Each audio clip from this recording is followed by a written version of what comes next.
Hey there everybody, Eric from Outer Limitless coming at you today with another video. Now in today's video we are going to take a dive into the world of thermal imaging. Thermal imaging for me is something that I learned kind of in the industrial world, looking at equipment and machinery that may have had issues or mechanical problems that you were able to pick up with its thermal image or its thermal signature. So for example, using such equipment as FLIR devices to look at equipment, diagnose them, and determine if there were problems with the equipment. But today it's more about the handheld consumer products. This here from ATN.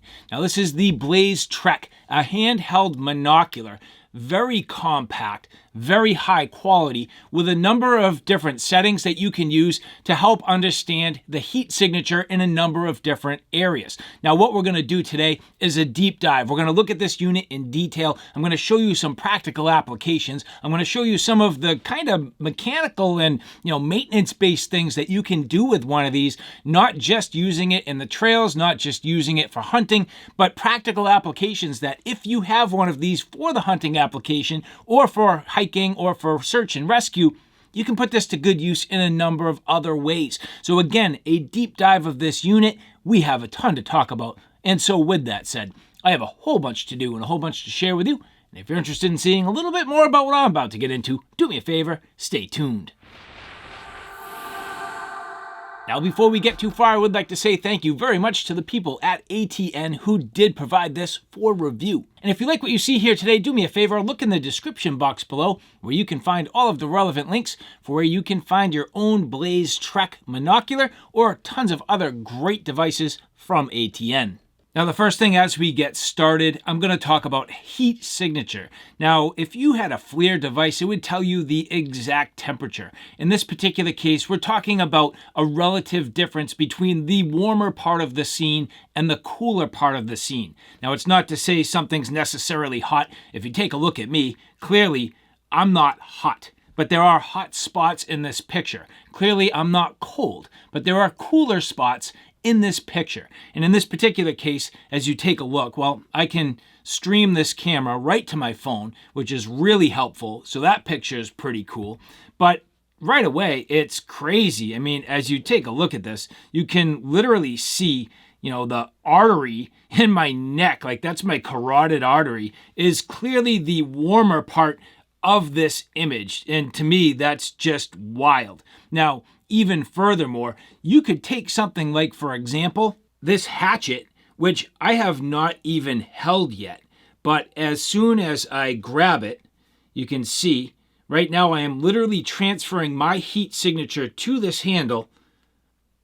And the fact that I held it, it does start to show up. And of course, the longer I hold it and the more it heats up, the more that heat signature is going to translate over to that handle.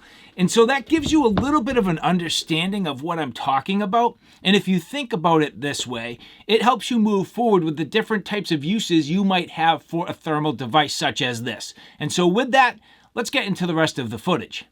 And so as we take a look at the ATN Blaze Trek 619 in detail, first off, there are many different models, so keep in mind the fact that mine has the 640 pixel by 512 pixel sensor and a 1.25 to 10 times zoom with approximately a range of around 1,000 yards.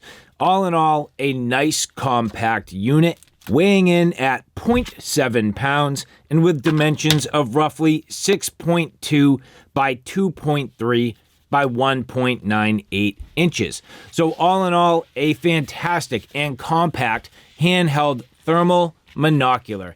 You can see here it comes with everything you need to get started and a wonderful travel case and just an excellent form factor. That's the first thing that I like about the Blaze Trek, the fact that it fits so nicely in the palm of your hands, fits so easily in all of your gear, and will give you an option to carry this with you in a number of different scenarios without completely weighing you down. So from that perspective, I think this is a great piece of equipment. Now, as we get into this, you'll see that throughout this entire video, I use different thermal viewing modes. And the reality of thermal is I have found that there is no one true setting that is kind of set it or forget it. You definitely want to use different imaging modes for different purposes. So you can see, I go from white hot to black hot here. Both of them are pretty much similar, yet the complete opposite picture. So one is, again, a white hot image. This is a black hot image. Then you get to what's called iron red. This is a little more, I would say, traditional to what you may be used to seeing when you see thermal images. In this particular case, the brighter the color, the warmer it is, and the darker the color, the cooler it is. Then there's alarm. Now, in this particular view, you don't see anything super bright other than the eyes and the mouth, but in some cases, alarm will put bright red dots on the hottest part of the image, so it makes it really easy to see things that are in the hottest ranges, but it really only alerts the hottest areas of the picture. Now, here you have green hot.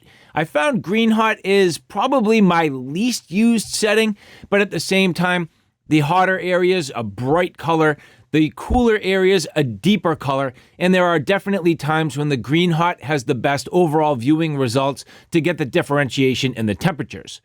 Sepia hot, well, this is an interesting one where, again, I found that at different points in time, this really had the best overall contrast, and ironically, it was in some situations where I was in a wooded environment. But overall, definitely nice having different viewing modes. Now here's a quick demonstration of the zoom. Keep in mind the fact that this is digital zoom only. This does not have optical zoom. So if there is any one criticism that I have, digital zoom is interpolated pixels, meaning you're not getting the benefit of glass or lenses to perform the actual zoom. Rather, in this particular case, you're zooming into the digital image, and this camera having a 1.25 to 10 times digital zoom. So all in all, it is effective for zooming in, but it's also not necessarily the best. Now you can see as I'm going through this with the different viewing modes. Now again, with nature and out in the natural scene, each one of these different view settings is going to give you a different clarity, a different contrast, and the ability to pick up different amounts of detail. So here you can see I do have a hotspot indicator that you can turn on. Now that hotspot indicator is a crosshair, and it will light up the hottest spot in the image. And in this particular case, you can see a rabbit in the middle of my yard. And I'm going through the different viewing modes to give you some of the contrast, all those different sensor modes, and the ability to pick up on the subject. And you tell me which one you think works the best for this particular scene. Now, here in the wilderness and in the woodsy environment, a contrast with white hot. You're going to see everything I'm looking at from a river down below and the trees, and you'll see that there's that hotspot indicator. And then panning over to some people, well, there's the contrast, that white hot really popping off and really creating a high level of contrast. Now here's the opposite with the black hot. Again, not a lot in differentiation in the scenery, yet when you get to the subject, again, being those people, they really do stand out, and they stand out well. And that's what I'm saying with these different view modes. Each and every one has its benefit. Here with the iron red, I can see a little more detail in the overall scene, differentiation between the trees, differentiation actually between the water, and you can clearly see the subject walking away, very bright, and even other things off in the distance. But now with the contrast alarm, this is what I was saying, where you have subjects that have a real hot spot compared to the surroundings, that will have red spots and red details within them. Now, contrast alarm, you can see a lot of detail in the trees here. You can see with the green hot, as we pan over, a little less detail, but this subject's still popping off. But it's not quite as obvious as some of those other modes. And there's a little less contrast and detail between the trees and the water and some of the other parts of the image. Here with the sepia tone, you can see that the subject sticks out very well.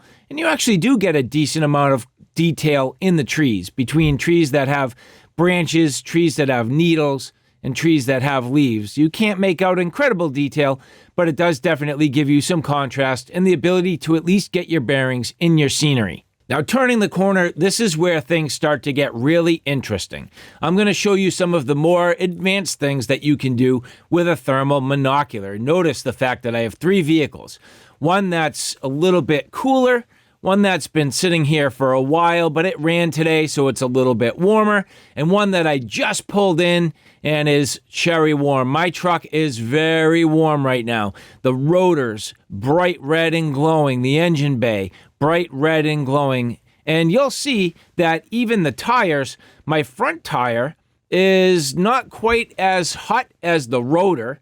And even at that, you'll notice as I change the scene, the front tire is nowhere as hot as the rear tire. And that's because I think all the friction from it being rear-wheel drive and actually propelling the vehicle made that tire even warmer than in the front, which I think is really weird to pick up on, but also very interesting. Now, you'll notice from time to time the image does kind of shake. That's actually a situation where the sensor is calibrating on the fly. And you'll see that with each one of these views, a slightly different image, slightly different detail, as I've been mentioning the entire time. So looking in the engine bay, you can see with the alarm settings that you can see some heat coming out from the grill. In the green hut and in the sepia hut, again, but the sepia, a lot of awesome detail in the truck. White hot, excellent detail in the truck. Black hot, not so much. And again, that iron red, pretty standard. Now, this is where things really start to take off from your maintenance ability. I had a project where I actually almost drilled directly through my pipes because I didn't realize exactly where they were in my ceilings. However, had I had this thermal monocular, well, right here you can see my hot water feed and my cold water feed for my second floor bathrooms. And you can see that they actually come from a location that's more central to my house, and I was not expecting that. They came from a completely different location than I even realized. And the fact that I almost drilled through them, it was a miracle that I didn't.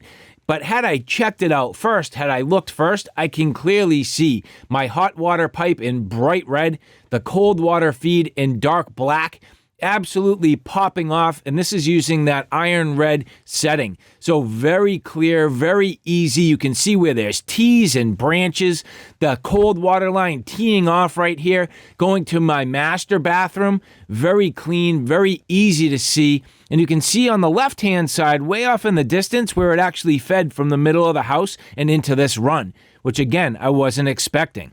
But here you can see another branch off to the left, coming off of that cold water line, and then my hot water line going all the way down to the end and teeing off. Green hot, working fairly well. You can see here, a good amount of detail, easy to see the line, so this works well. Sepia hot, also working very well. White hot, no problem. Black hot is my least favorite for this. It shows the least detail and the least contrast, and iron red just pops. Now again, you do have the ability to also find waste pipes. So here you'll see in the middle of my remodel, I exposed the drain line that comes from my second floor, and I've since covered it in tile behind a backsplash. So imagine not knowing that there's a pipe behind this, and if I ever had to find it, how would I even go about doing it if I didn't have records? Well, here you can see that heavy dark line coming from above that actually comes from my second floor, sort of central bathroom. And it's the main stack that takes both my bathroom in the hallway and my master, comes down through behind that tile and into my basement. Easy to find, and this absolutely proves it. Now next, what about HVAC equipment? Here you can see my floors. The only indicator that I have ductwork under there is the fact that I installed this register. But here you can see there's a glow in the middle of the floor. Now, it's not quite as bright as other things, but clearly you can see the glow going under my island. That is the ductwork for my HVAC equipment, and you can see it radiating. Here in black hot, not so much. Iron red, boom. There you go. Nice and bright, easy to see, no problem. Really bright all the way from that register where it's actually exhausting my heat right now, and then under the floor, warming the floor, you can clearly see it. And ironically, this is next to my sink, and you can see dark spots, which are drips of water that somebody dropped on my mat on the floor next to the sink. So that gives you a real good indication. Now, alarm, again, would only show bright red if there was a super hot spot.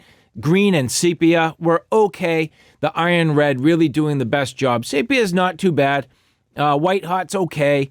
But again, the black hot for me didn't really necessarily do it. Now, I also wanted to find gaps and drafts in my insulation. This is my exterior wall in my bedroom. You can see clearly that in the corners, which is pretty typical, but in the corners, very drafty.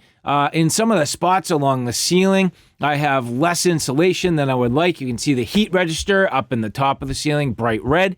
But in all the corners, and you can even see all the beams and all the studs in the wall, you can see the ceiling joists because they are colder, and thermally, they actually hold on to the cold. They don't conduct the heat quite as much. You can see now that I'm turning the corner in the interior walls, this is a gap along the stairs that go up to my attic space. And I can see that along those stairs, there's definitely lack of insulation in that area. And all that cold is pushing its way into my bedroom. Now, looking at the interior wall, this is a spot where you can see there is no gap, there is no draft. That's an interior wall. And then again, turning the corner to the back wall, exterior wall, you can see the gaps. That's the outside of the house, just beyond all those studs and in the corner. And you can clearly see the studs, super black, like just radiating off. So you can see clearly all those dark spots are cooler than the rest. The warm spots have good insulation, but the areas that are dark either have gaps or may be prone to drafts. That's an area I could pay attention to. Now, conversely, this is really encouraging. I built an addition with a huge amount of spray foam insulation, kind of top of the line in terms of insulation systems. And in this case, you really can't see the studs. I mean, you can kind of see them. Only a couple spots with a little bit of gap, a little bit of draft. You can see some draft around the doors, but all the other areas are really solid. Not a lot in the way of gap, not a lot in the way of draft, and almost everything very well insulated. There's a reflection of me. Hey, what's up, guys? How's it going? But again, just a little bit of draft around the doors. That's to be expected. There's not much you can do there. But as I search around, look at the entire rest of my addition, again, I am very encouraged to see that for the most part, almost everything, with exception of a few areas with a little bit of gap and a little bit of draft, it is very good. Here, this is an overhang, and you can see at the bottom of the overhang, that's a tough spot. That's wind-blown cold coming through. There's not a lot I was able to do there. I put a huge amount of closed-cell insulation in there, and again, you can see it's a little bit drafty. And even on the exterior wall, where I have outlets, in those outlets, you can actually see some dark spots where, the insulation's not quite as thick. You can see the outlet there kind of showing just a little bit of a draft. Now, as I move over into my bathroom area, I had a really tough construction detail here, and you can see that there are a couple of sections with less than optimum insulation, but again, it's not crazy, it's not terrible, it's just really something worth noting. So overall, the ability to see insulation gaps and drafts in your living areas, very useful. Now, the only other question at this point is, well, what do you do about it? I'm kind of stuck in my ways at this point. Not much I can do, but at least I'm able to see what's going on and I can better understand it. Now, even at that, I had a contractor do a huge amount of work and I was really questioning whether or not the insulation job they did was adequate. I'd say no.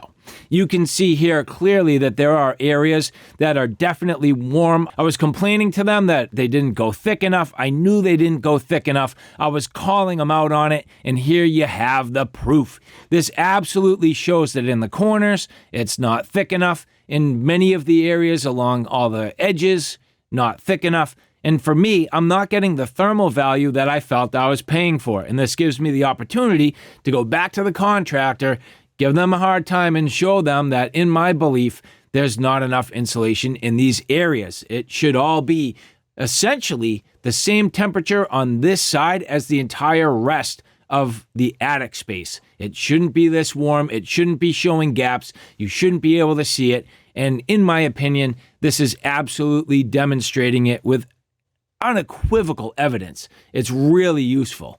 And one last sort of intrigue I thought, you know what? I bet you I can tell how much water's in my local water tower. I bet you if I really needed to know how much water was in there, I could figure it out using thermal, because the air in the top is going to be warmer and the water's going to be cooler, and therefore it should definitely have a notable heat signature.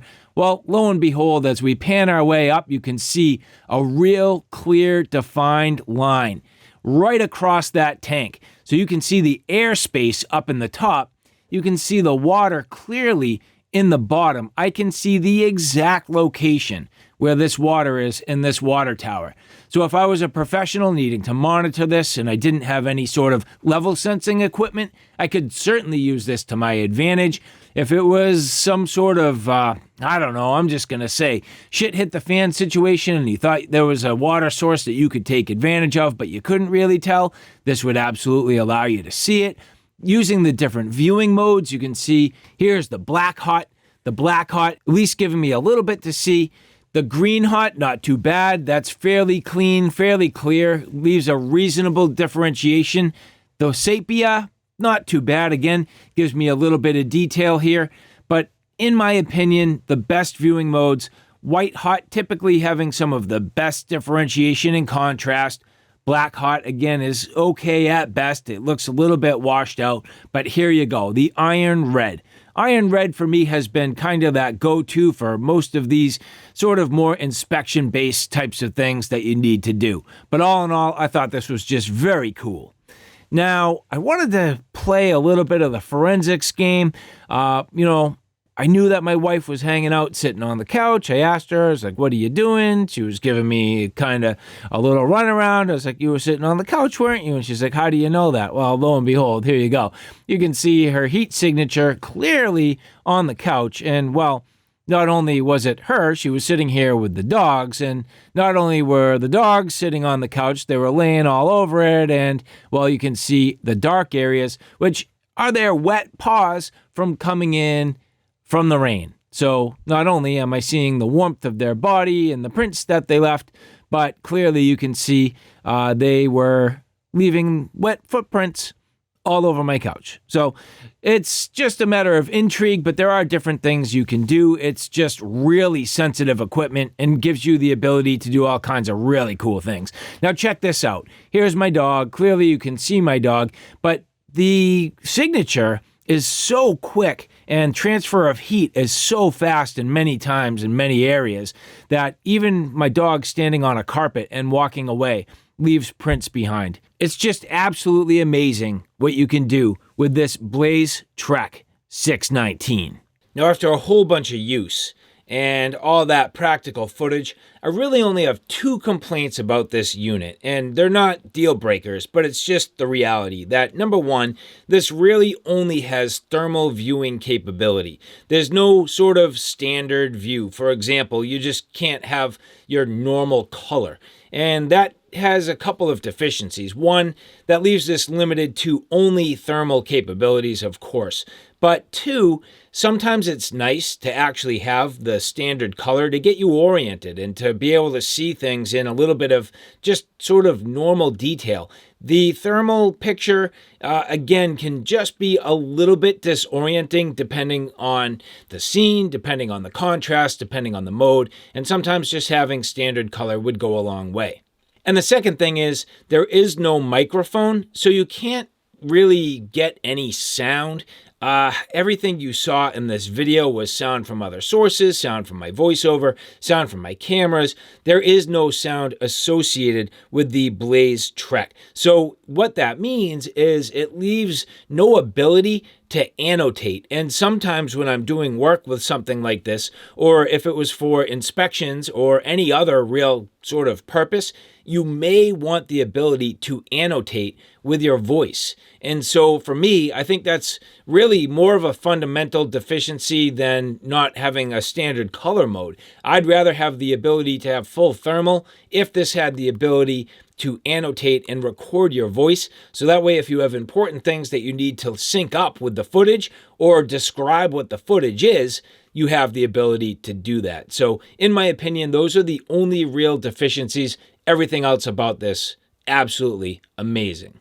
And so, all right, guys, there you have it. A look at the ATN Blaze Trek 619. Such an awesome unit. Just so cool, the things you can do with this. And that is barely scratching the surface. If you're clever, if you're creative, and if you use this long enough, you will learn interesting ways where this can absolutely come into play in your daily life, in your ability to perform rescue, in your ability to search for live beings, but also those things that are more mechanical and maybe finding a problem before you really have one. I think this has a place in many people's kit, not just for the hunter, not just for the outdoor enthusiast, but for maintenance people alike. Now, granted, I'll give it to you that something more like a FLIR unit's going to have more diagnostic capabilities. It's going to have more, I would say, specific and detailed information versus the Blaze Trek.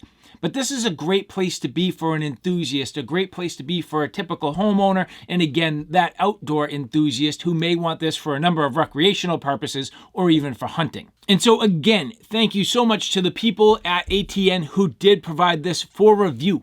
Look in the description box below where you can find all of the relevant links. Again, ATN has a ton of awesome products just like this Blaze, but even more so, higher quality than this, and this is really, really good. So again, thank you to the people at ATN, and for the rest of you, if you like this content, do me a favor. Take a look at my Outer Limitless 2 channel, which is more on the tactical and firearm side of things. At this point, that channel is growing quickly. I have a ton of videos up there. So if you like what you see here on Outer Limitless, do me a favor and check me out on Outer Limitless 2. So all right, guys, thanks for stopping by. I hope you like what you saw. I hope you found it a little bit informative. If you like what you saw, please like, share, and subscribe. And as always, thanks for stopping by. Take care now. I'll see you soon.